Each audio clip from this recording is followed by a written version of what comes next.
World Cup eyengedde naye awagira Brazil neraliikiriddemu kubanga ngenza okusomako mu byafaayo tewaliwo omutendesi mugwira yali atendese eggwanga ne bawangula World Cup. Twali twewulirawulira tetukkiriza bagwira kututendeka paka lwe twafunye omuyitale Kalancheroti. Kati ate records ziraga kirala World Cup tuyinza obutakwatamu oba oli awo. Naye ekisinza okunkwasa amababbanyiza ensimbi ze baataddemu buli tiimu ya qualifyings ogenda mu World Cup ojjukira nti ndo ffe twasiitana nnyo ne Algeria n'atulemerera naye kati babawaddeyo buli tiimu eyayisemu bayisoose ne bagiwa obukadde 10 obwa $. Tyobo bannaffe mwe bali kuyitamu kaakati babawaddeyo obulala 2.5 buli ggwanga mugire mweteeketeeke bannaffe mu training emu awo bukadde 12.5 obwa $. Naddala mupiira bwe guba ng'ogwa Uganda ezo sente ziba nnyingi ezo nno ze twasuwa naye oba oli awo abakulu mu FUFA bajja kupanga balabe ng'awaddako eri waakiri tugira ne tukwata ku kibbiitu kubanga omusimbi weeyongedde mu muzannyo ogw'omupiira.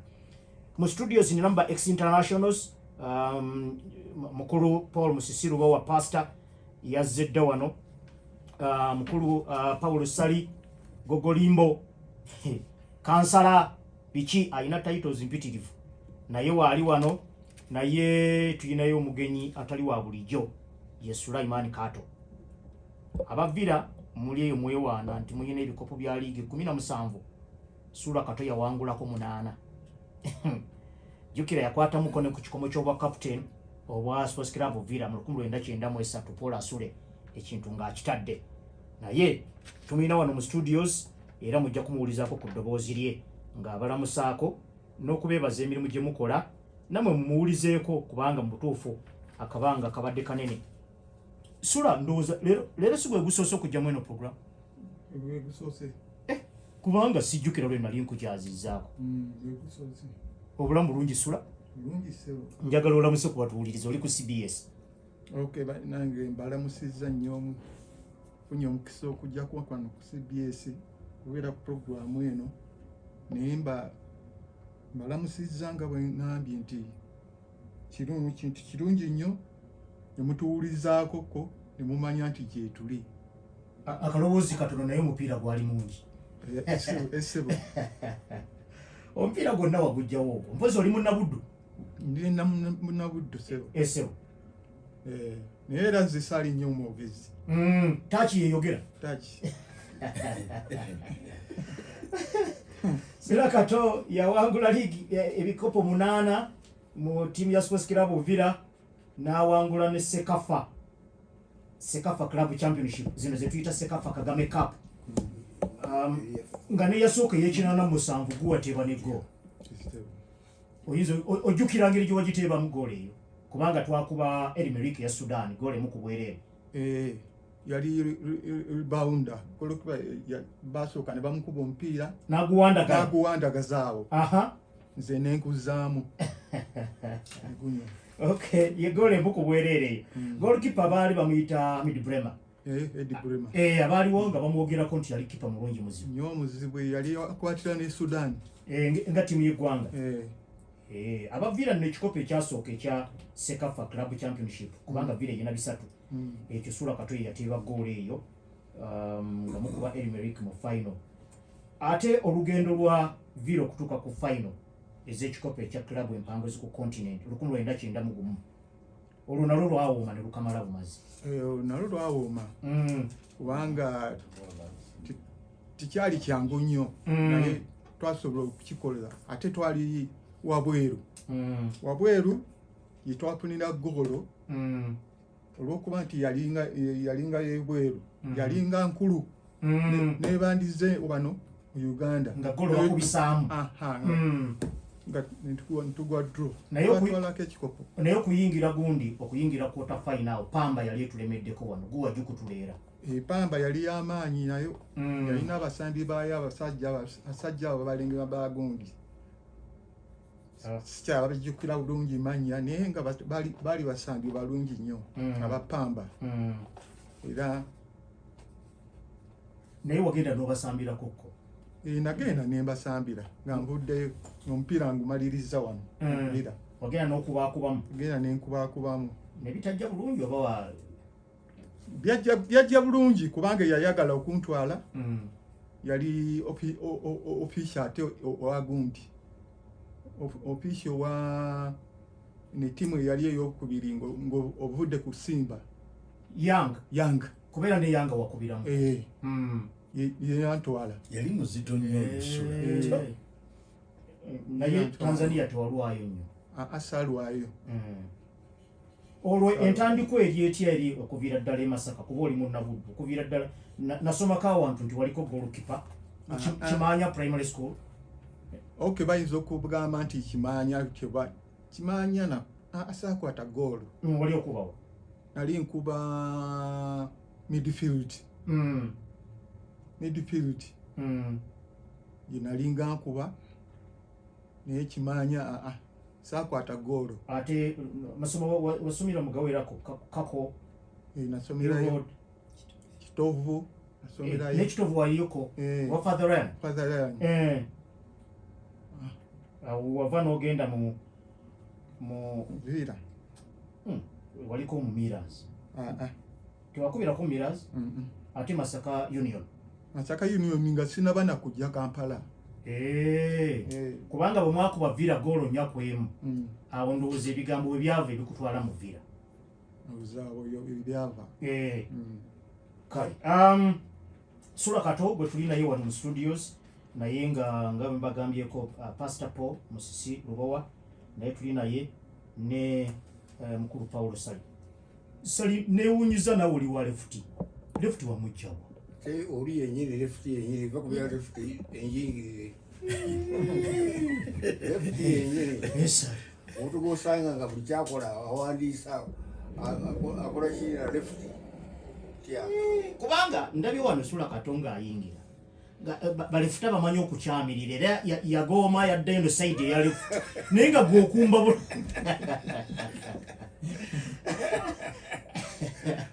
Pastor lamusa kubatuuliriza obadde toliiwo ne mu Uganda badde siriiwo webale kumaakuma naye nga mbawulira n'emirimu nga nkola abawuliriza CBS mwebale kyemukola gyekiri programu ya Lumansi Lumulangira ekutta akati mu nsi nno yonna era nga tubawulira loud and clear over US tusakiddeyo kakinga bagusambako omukulu Kato yabitutte dda ne muwala we Marina era sirowooza nti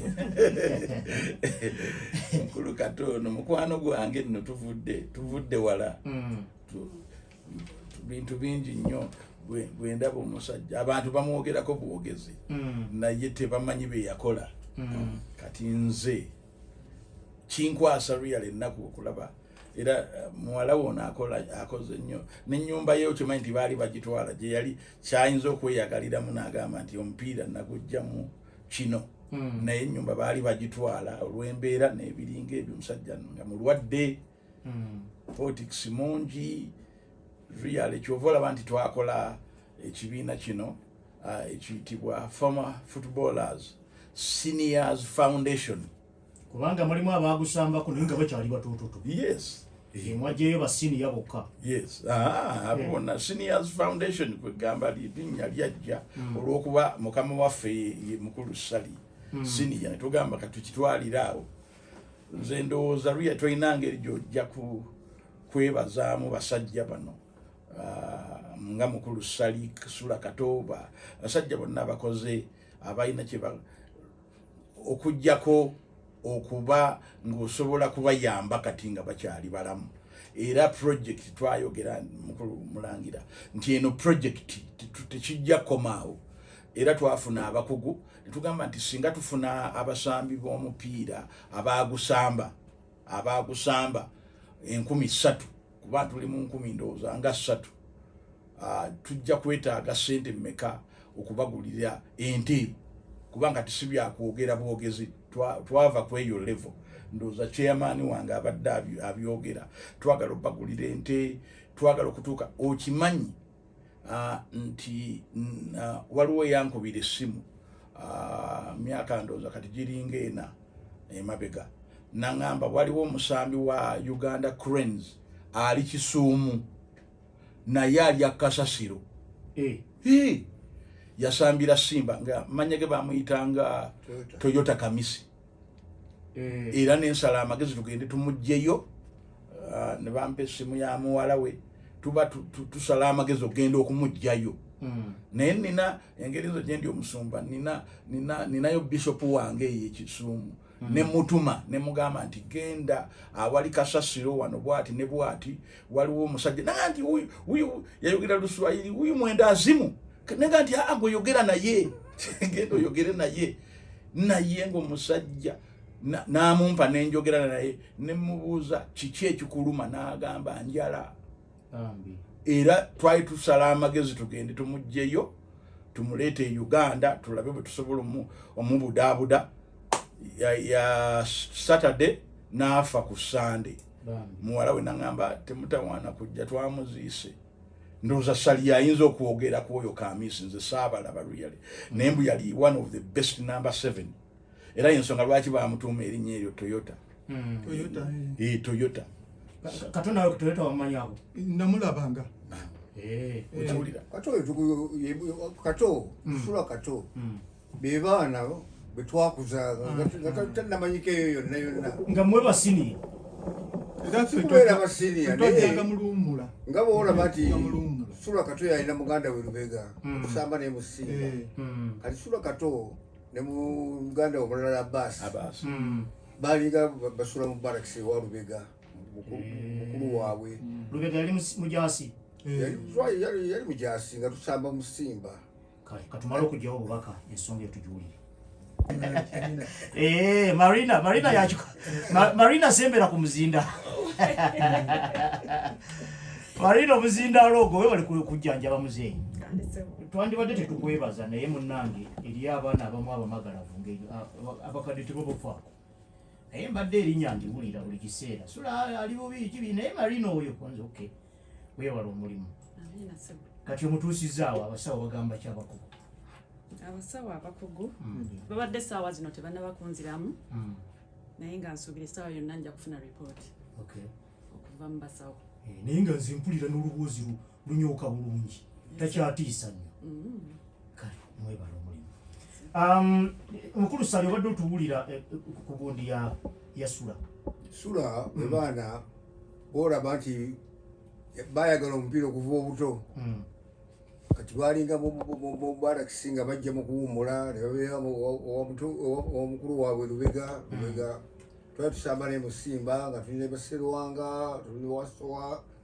n'abalala kati nga bwe batukwatira engatto tugenda ku training mwe basita si basita naye ng'omwana bona obeera naye bewoza training kiri zaffe bebakola ki naye ng'akapiira mwekali ng'okalaba nga tukola mwekali tugamba ti olunaku lulituuka omwana oyo ajja kukuba era tekyewuunyisa ekiseera kyatuuka netulaba nga Sula Kato avuddeyo kale Abbas ye teyasamba nnyo ndowooza Abbas nerubirira tetwalinga naye bwe tutyo Sula Kato nasambira ddala omupiira ogutegerekeka natukola ogenda makiraabu ag'amaanyi ate ekiseera kiri waliwo competition y'amaanyi kuvuganya kwali kw'amaanyi naye kati ye yajja naye nga aze n'amaanyi okubanga waliwo bamukiri boluumu baani abantu abali abalefuti baali bangi by the way Sula Kato sooka ombuulire lefuti we yewaganya atya mu lefuti yaliwo omuyitirivu ate yali omuto kuba Sande Mokiri Alex Olumu Fred Mukasa Gaso ye nani omulala ne Kateregga Fred Superstar Godfrey Kateregga ate Buwembo Ibrahim Buwembo Ibrahim yali mu kofi twali naye mu State House then navayo najja mu Express kwe kudda mu kofi naye yali lefuti Sula amagezi gaali mangi ndowooza Kato ebintu bino wabikolanga otya lefuti wayinangayo training ye ey'enjawulo nedda nze saayina misinde naye nga nina taaki nkuba wali ne bampa wano nespacinga neŋŋenda nempoono nanteera wali neŋŋenda mpaka wenateekanga ngawo cross Majidu nga wali awo nga bawedde Sola Katono yalimu mu Sports Club Villa mu 1992 kubanga abasinga aboogera ku Villa kutuuka ku luzanyo olw'akamalizo olwa club empanguzi ku continent boogera basinga kumanya 1991 naye ne 1992 era Villa yaddeyo ku final ey'ekikopo baali bakiyita CAF Cup mu kino yakolamu assist 6 era Villa netuuka ku final actually eseno ng'obikola otya byali bizaale oba ng'obitraininga butrainingi nali traininga kubanga training team ngeze nene teyalinga nyangu ng'olina okubeera ngo oli okola ki o training kati nga okukikola mu mpira tekikugira bugizi kwegamba nga okiteekawo mu bumanyirivu mpira sisula kubanga bwengezaako nensomasomako n'okwebuuzaako okugulu okwo kwa lefuti si kwangu kwakkubisa naddala ate kutera nnyo n'okubeera n'okuvuganya okw'amaanyi naye engeri gyowewaganya mu basajja abo bonna oteeka okuba nga lefuti yali ntuufu. Pastor waliwo omwami naye Saalongo taba mwami Saalongo Judy Lumala ali eyo mu America naawe gy'obadde lwakuba America nsi nnene ali mu state ki yali atusuubiza okukolera apu eno abaagusambako bonna nga buli omu asobola okugikyalirako n'aregisteringa ne yeewandiikako nti nze gundi nasambira mu biseera bwe biti ne bwe biti mu club gundi ne gundi mbeera gindi ne namba ya simu abasobola okuntuukako muntuukako bwe muti ensonga eyo era twakyaniriza nkulu nnyo ddala naye mbadde sinnamuddiza feedback namugamba idea nnungi naye nga nina kumala kujanjula gye muli kati engeri gy'otobaddewo simanyi bamukulu Sali babadde bagezaako givuga n'ogisalira amagezi twatutaddewo enteekateeka nti buli musambi yenna awulira atuwulira wano ku CBS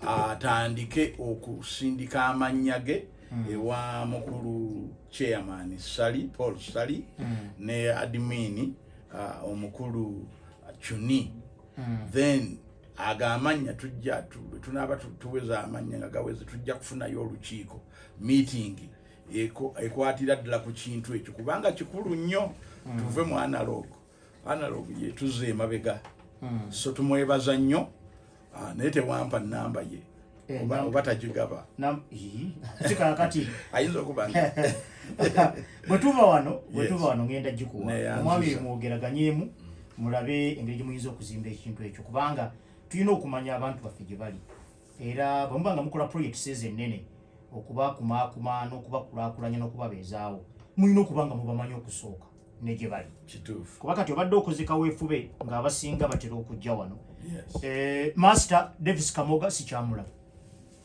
era chairman yayinza okutugulya ate okuba nga yalwalamu musajja mugumu ne Chuni ali ku kitanda sajja balwadde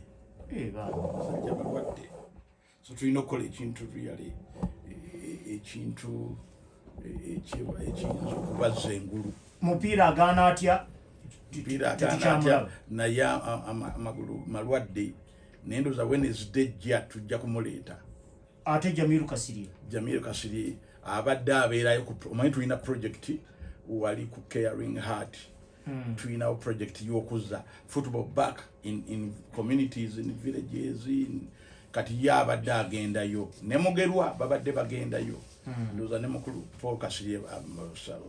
Paul Sali abadde agendayo project eyo ebayambye nnyo can you believe nze babadde bampa report balabira abo nga gundi atuuse Jamiru gwe baasitulanga obusituzi naye kati yeereeta ave Namataba n'alinnya bagenda okulaba nga ali awo ekaggula gye mwayitanga ekaggala nga tonatuuka awo kikuba mpanga ku Caring Heart schools we wali n'ekkanisa ne ku Sande asaba ono omukulu Sali yakyaganye naye nga kwegamba nze kyanzizaamu nnyo amaanyi nti omuntu naye nekitulaga nti idleness babadde nnyo kugamba ekintu kye baali bamanyidde okukola nga tebakyakikola nga tebalina kye bakola. Kati bwe twateekawo eno project okuzuza emipiira mu byalo, buli omu yafuna ttiimu ye. Mukulu chairman ogwina ttiimu kikuba mpanga oba eyo Kaggula. Gundi ndoza yewe kikuba mpanga ne Kato tugenda mufunira ttiimu kuba ttiimu ziringa 12. Kati tulowooza twakitandikira mu Wakiso tujja kireeta mu Kampala tugende nga tukitambuza. Kati bano basula tuleme kukola ki kubafiirwa, baleme kubeera okutuula wamu kubeera idle n'okubafiirwa really. Kati olaba ttiimu z'Ebungereza ndozo bate tubayigirirako. Olaba omusajja eyazze engulumani omusajja waabwe Carrick abalanga bonna bakoze eki balemereddwa. Naye ffe tukaddiya nnyo abasambi baffe mangu ne tutabajjaamu. Kakati gw'olaba na buli muntu yenna ayogera ku Sula Kato nze mbasangeyo oba Germany oba wa Sula Kato bannange omusajja yasambanga omupiira bandi badde basambira mu Bayani. Naye n'okuba nti abantu abaali mu biseera ebyo tebaali exposed. Naye ekinnuma nti ate mu kyasa kino bannayuganda balemeddwa okutegeera nti omupiira is business. Ate si business nti okola ka business naye business ennene ddala. Bungereza ye kitulaze na zino ensi endala. Kati bannaffe bano abagundi ab'omu West Africa bakitegeera era bayambagana. Basiniya bano bwe bababeera emabega naye ffe wano tubasuula ne tubaleka. Nze nyinza okugamba ekintu naye sijja kwogera na linnya.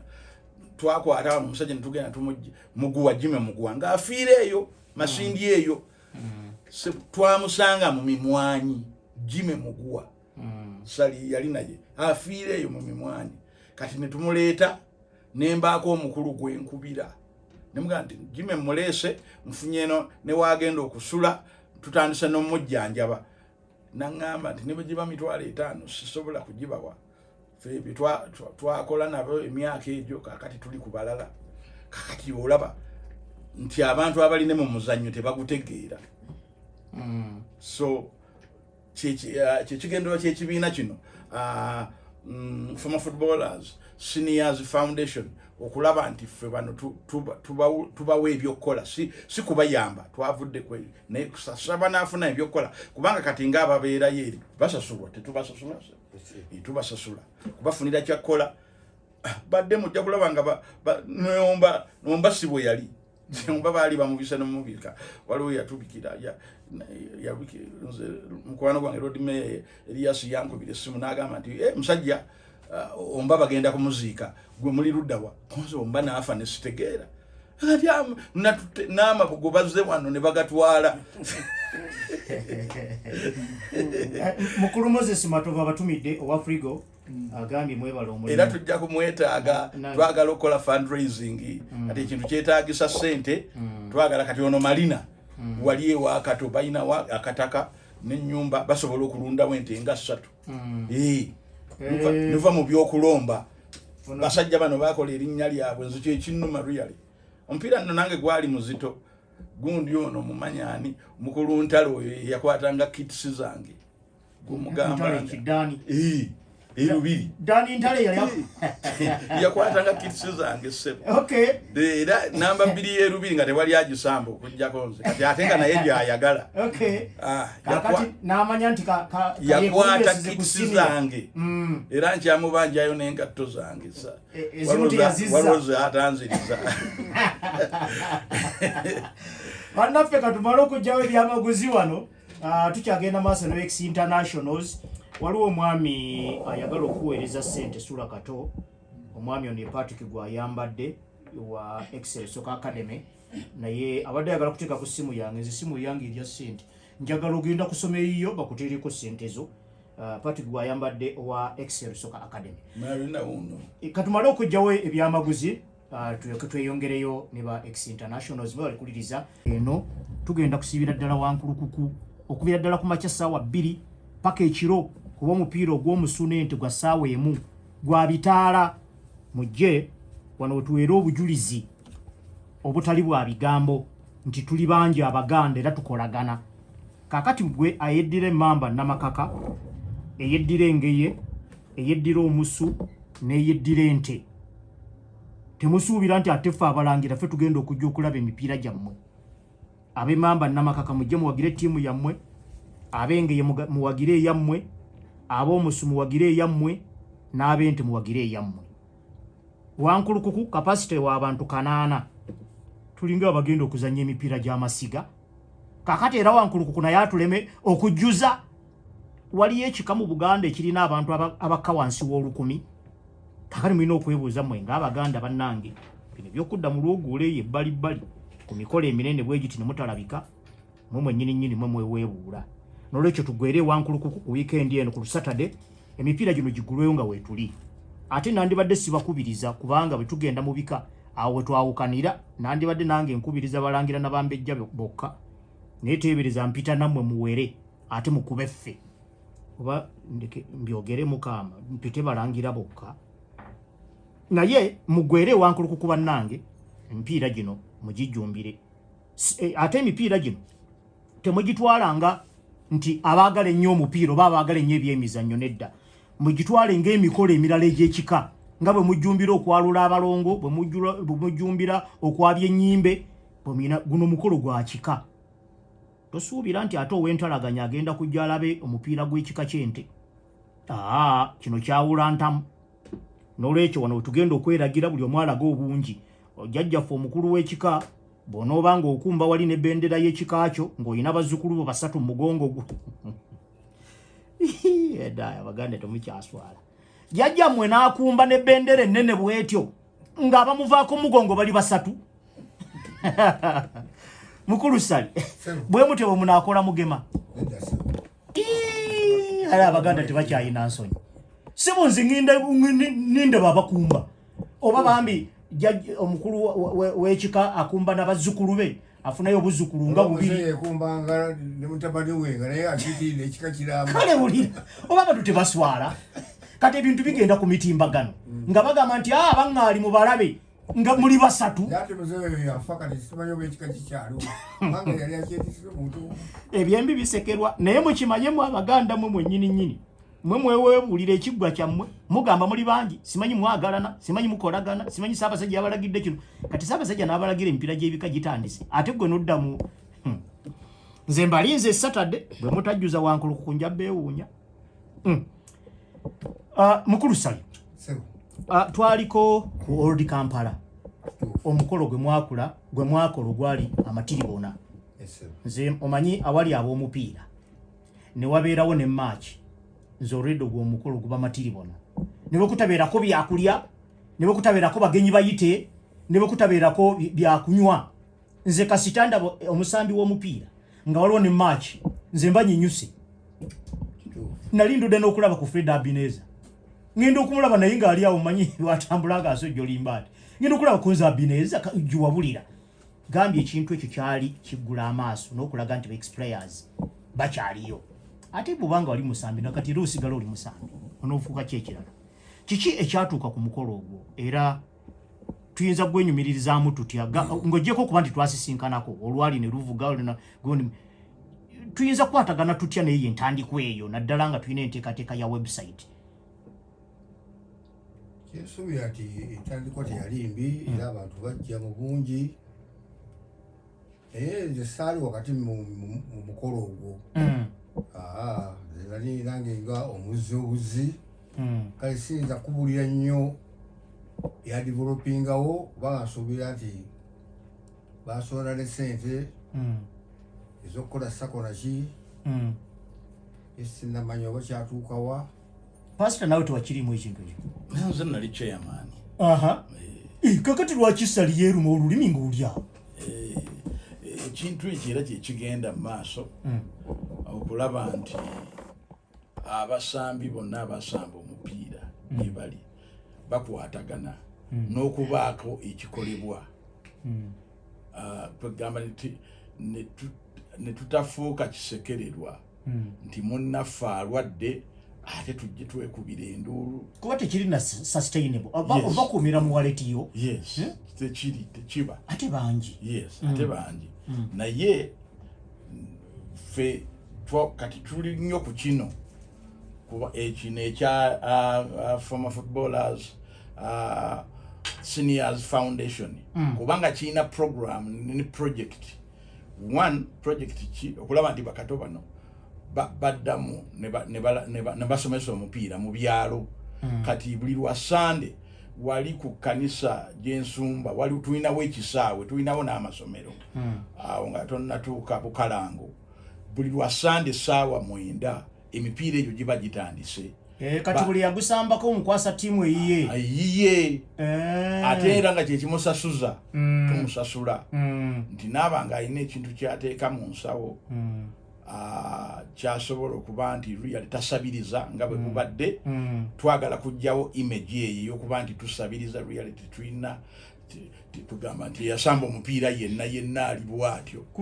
bano bakato baserebu olabye wano mukama wange mukulu Robert Kasozi nga bano be babakubira eddiba wali ku Centenary Father Ryan wali nga baleeta bakuba ye Mr. Kasozi wa council sebo mukulu kato wa KCC naye omupiira really omupiira family kati nga twagala kujjawo image ero abantu okulowooza nti abasamba omupiira bonna mbeera bwetya mukulu site wayogera nti no fe abalinawo kyetulina nnyo naye tusobola okugabana kyetulina ne bannamu ate tukole project etambula era kati tunoonya sente billioni namba simanyi obono yabagamba okugaba enti kisoboka program ya myaka 10 nti Katobo afune ente eze 3 n'afunako n'embuzi gundi naye yagamba ayagala okulunda mupiira agaana atya omba ayagala okulunda tugenda kutambula Uganda yonna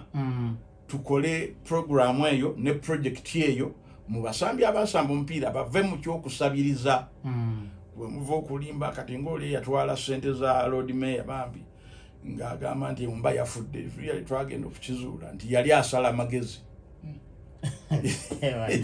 so ebyo byonna twagala ne tugamba katubijjewo tukole project si kunyumya bunyumya naye abantu bategeere ayagala otukwasizaako atukwasizeeko kintu kya website kino pastor ndoza step tumandizeeko era bwe tuva ku muzindaalo wano namba y'omukulu ngenda gikuwa Salongo Judy Lumala ate Uganda eno no kimanyi twagitambula nayina pajere kati yo yava ne ku luguudo nabatikkanga nitugenda nayo nemmotoka endala gundi Nuwa nayo yava ku luguudo tetulina bwe tutaatuuka ne tugenda ekitagate eyo ne tusangaani twasangayo kabayireho n'akaaba n'agamba nze omupiira nali nagukyawa ne muze kundaba muvudde Kampala ne mujja okundaba yasamba mu 1973 yasamba nga ndowooza namba 3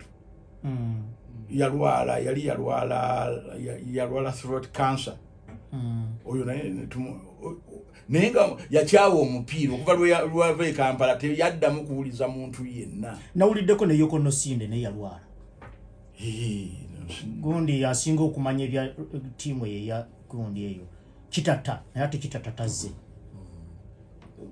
mukulu Sali Yokonosinde tomumanyako namukushingako nga ali mu resistance tiimu ya resistance mwe baali ne Yusufu Namonye mwalimu n'omulangira yafa yalina Kibinge kale sikyabajjukira bulungi nabakochingako baali bangi mbala ekiseera ngaze kochi waabwe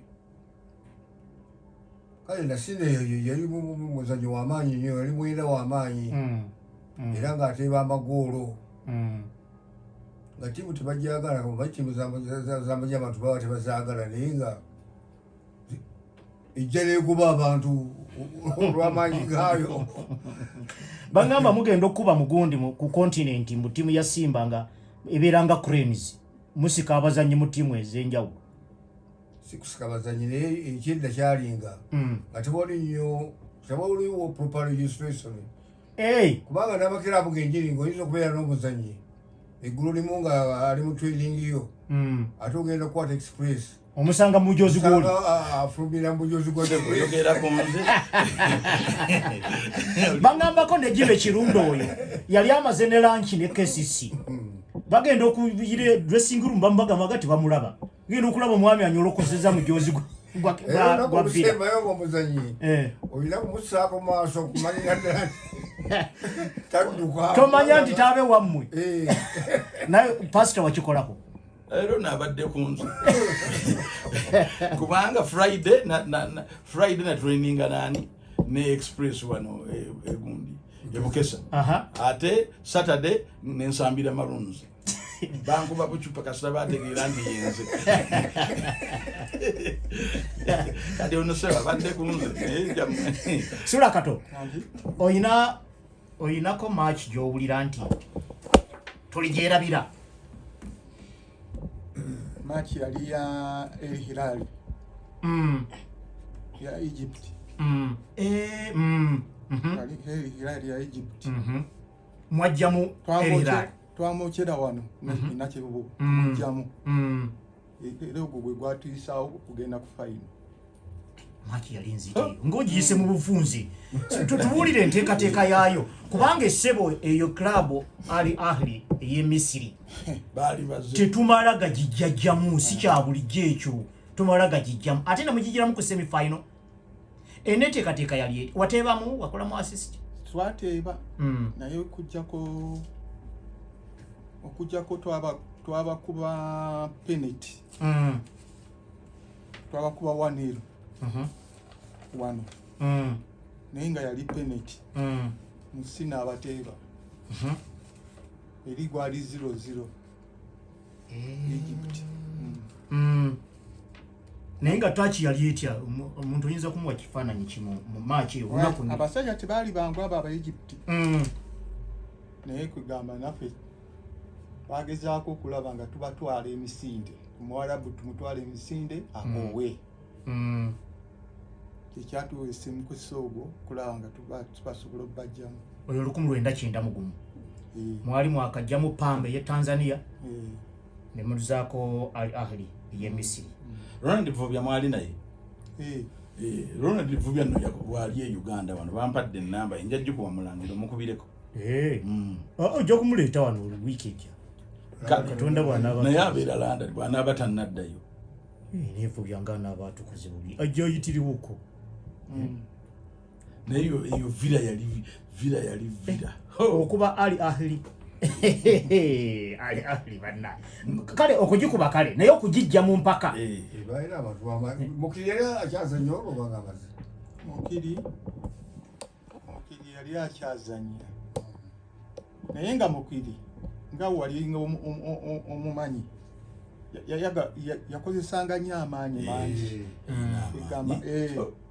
kwegamba ng'omupiira asobola n'ogwerabira emabega n'agenda ku muntu namukuba oba olukokola aba kiki yatandika kolo gwe watandika kocha ani olwo yali kochi gundi omuzungu yali muzungu Geoff Hudson yali muzungu Addison Geoff Hudson kubanga yasooka ne gundi yali Pole Ouma 86 ne bawangula double eyasooka eyavira ne bagira 87 ne bawangula Sekafa Club Championship eyasooka naye kankubulye ku kya Pole mugenzi nakusindikira nawe message eza Pole ng'akugamba amanda nfunye naye nva n'emmere bikyambuze ezo saawa nnya za kiro pastor nkole ntya can you believe Pole Ouma tuteekwa okukolawo ekintu really nga si kyakwogera bwogezi can you believe Pole nze yangaali amaziga yes era ya musajja ne bwe twamukola ng'atuula bw'ati naga pastor ennaku edi ku mutima so sajja wa ndoza tulina okubaawo n'ekintu kye tukola ekitali kyako kuluze nebaza pastor okubanga agezezaako nnyo okunoonya olaba yanoonyeza kisula Katonda amugye gye gyamugye nesula ndudde naye myaka 10 noono malina kubanga abantu abo basamba omupiira bangi obuzibu bwe balina loneliness ebaliyo talina gwalaba tokola ki ne bagosipinga oluvannyuma nolaba nga yekyaye naye kati bebajjako mu bantu mwe baali balina kina kye bakyusa ddala era olugenda okulaba kati wano Kamoga yajja nga yali ayeberera mu kyalo eyo talina kyamanyi kiri ku nsi ne pasita namuvumayo namuleeta nasobola okujja abo bonna bomba bakasirye baani tukyalina okuvuba abantu bangi ate kati nga bwetwagala okukola projekiti eyo ya 1.5 billion projekiti eyo ejja kutuyamba kinene nnyo okulaba nti abantu abo tubengeejinga ne babaako kye bali ate ne betubaleeta wano kati olaba Sula Katazze wano n'abaako n'abamuwuliriza era n'abamusuubiza kubanga balina kye bamukolera. Waliwo n'omwami mu kampuni ya Ababet bamuyita Jeno ayagala ku nnamba ya Sula Kato amutereka akatunda awo si wabi. Ne muganda we Julius Kibombo ali Bungereza era naye asabye ennamba ye ya simu ajja kuteerako. Wire Semwogerere Makindye agamba 1991 Ali Ahly yawangula gole mu kubwerere mu Alexandria return leg vira ne kuba 2-0 mwalimu Paul Asule Geoffrey Genyi Sula Kato Mike Mukasa Zaidi Tebesigwa Sande Mokiri Robert Semakula Twakivombi Peter Nsaba ne Simoki bya Ruhanga. Webali nnyo balire ddala Wire Semwogerere naye obudde tebutuganyiza kusukka wano. Sula mbadde nsaba osibule. Era tujja kudda naye okuba nti mbadde ku CBS kusaba amaanyi nnyo okuba nti radio ya buli muntu ali mu nsi yawuliriza nesobola okuwaayo etuwaayo mu kutendera gw'omupiira naye kwegamba wekibanga wekiri pasita nga bagambye nti kijja kubeera waliwo gundi waliwo olukiiko lwagenda okukola era ne ku Sunday tugenda kuwa tiimu Marina agenda kule naye wajjayo tugenda kuwa tiimu gyona ku training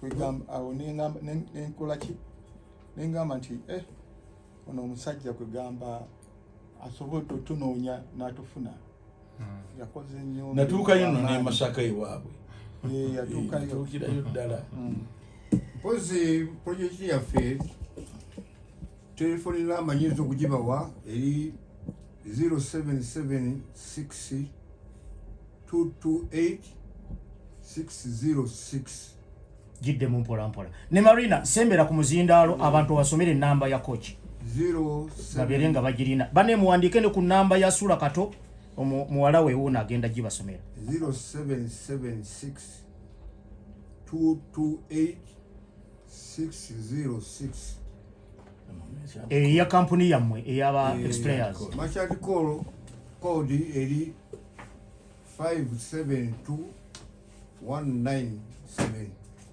eri manyaga Pastor Musisi zipozi nange nga mmaliriza njagala okutumira abaluzi bange bonna beebunda muwaya kaluluka gwa naawe leka wama Marina obatumira ki temwalayidde waliwo abayaye bange awo mulina muwaya bano batumira kubanga bakampadde. Njagala osome ku nnamba ya coach Sula Kato bannayuganda bagiwulire asobola ogiwandiika asobola okuteekako ekintu akiteekeko.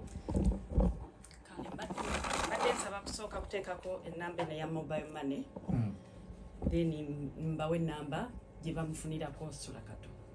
Okay. 074 73 73 72 jidde mu mpola eyo kuba amuteerako sente ateekoko. Yes. Okay.